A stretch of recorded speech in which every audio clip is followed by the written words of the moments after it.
श्री शिवाय नमस्तुभ्यम, हर हर महादेव।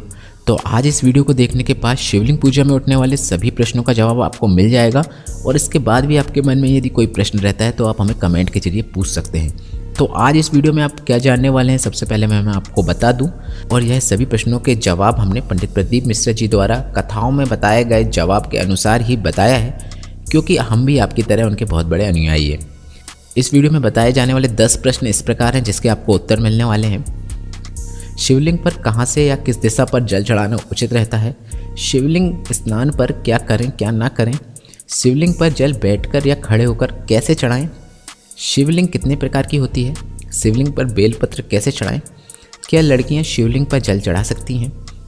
क्या शिवलिंग पर सिंदूर चढ़ा सकते हैं? शिवलिंग पर प्रसाद चढ़ाने का सही तरीका क्या है? शिवलिंग की पूरी परिक्रमा लेनी चाहिए या नहीं? शिवलिंग में गणेश जी कहाँ पर होते हैं? तो चलिए जान लेते हैं इन प्रश्नों के उत्तर।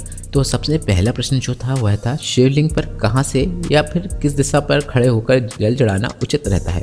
तो यदि आप शिवलिंग पर जल चढ़ाने वाले हैं, जल चढ़ाने जा रहे हैं, तो आप शिवलिंग में जब भी जल चढ़ाएं तो आपका मुख जो होना चाहिए उत्तर दिशा की ओर होना चाहिए। यदि आप दिशा नहीं समझ पा रहे हैं तो आप इस प्रकार खड़े होइए कि शिवलिंग की पिंडी आपके पास रहेगी और जलाधारी आपसे दूर रहेगी। मतलब आपका मुख जलाधारी के पास रहेगा पर आपकी पिंडी जो रहेगी शिवलिंग की वो आपके नज़दीक रहेगी। बढ़ते हैं दूसरे क्वेश्चन की ओर। शिवलिंग स्नान पर क्या करें क्या ना करें?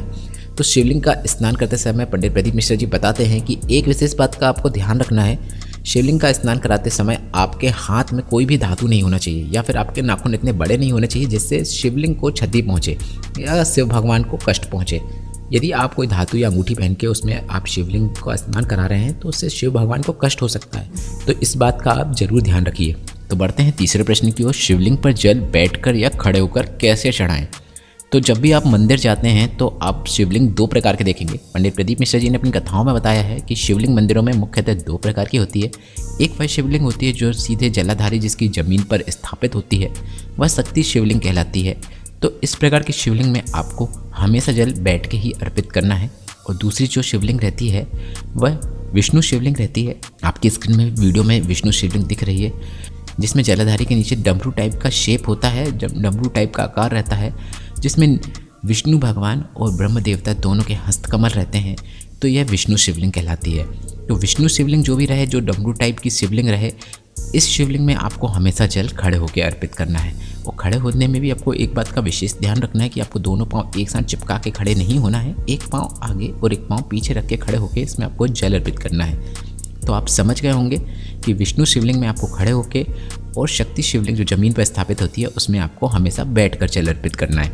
आगे बढ़ते हैं फ्रेंड्स आज के अगले क्वेश्चन की ओर। शिवलिंग कितने प्रकार की होती है? तो इस प्रश्न का उत्तर आपको तीसरे में ही मिल गया है कि शिवलिंग 2 प्रकार की होती है।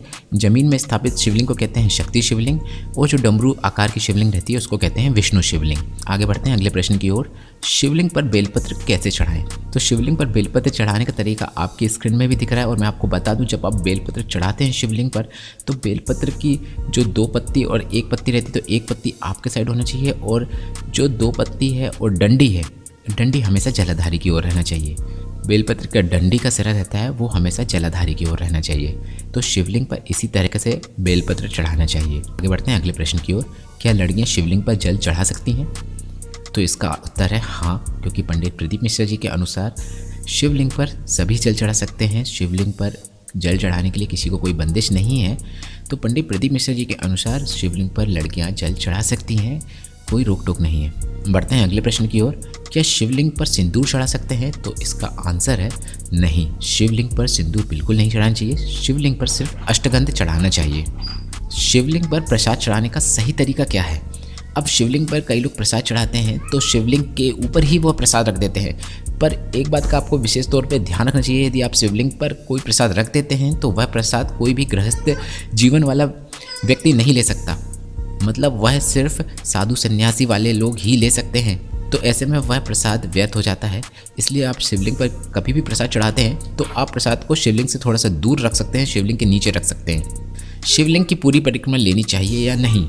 शिवलिंग की पूरी परिक्रमा नहीं लेना चाहिए, क्योंकि शिवलिंग से जो जल बहता है वह अमृत स्वरूप है और कभी भी उस जल को लांघना नहीं चाहिए। इसलिए शिवलिंग की पूरी परिक्रमा कभी भी नहीं ली जाती है। अगला प्रश्न है, शिवलिंग में गणेश जी कहाँ होते हैं? तो यदि आप उत्तर दिशा की ओर मुख करके खड़े हैं तो आपके सीधे हाथ तरफ जलाधारी का, बीच वाली जलाधारी से जो सीधे हाथ तरफ जलाधारी का हिस्सा रहता है उसमें गणेश जी रहते हैं। आपको वीडियो में भी हम अंकित करके बता रहे हैं कि गणेश जी का स्थान शिवलिंग पर कहाँ होता है। मानता हूँ शिवलिंग से जुड़े अभी सभी प्रश्न कवर नहीं हुए हैं, पर आशा करता हूँ इस वीडियो के बाद आपके कुछ सवालों का समाधान जरूर मिला होगा। अब आपके मन में जो प्रश्न उठ रहे होंगे आप हमें कमेंट के जरिए पूछ सकते हैं, और इस वीडियो को लाइक करके इतना शेयर कर दो कि मैं इसका दूसरा पार्ट बनाने के लिए विवश हो जाऊँ। श्री शिवाय नमस्तुभ्यम। हर हर महादेव।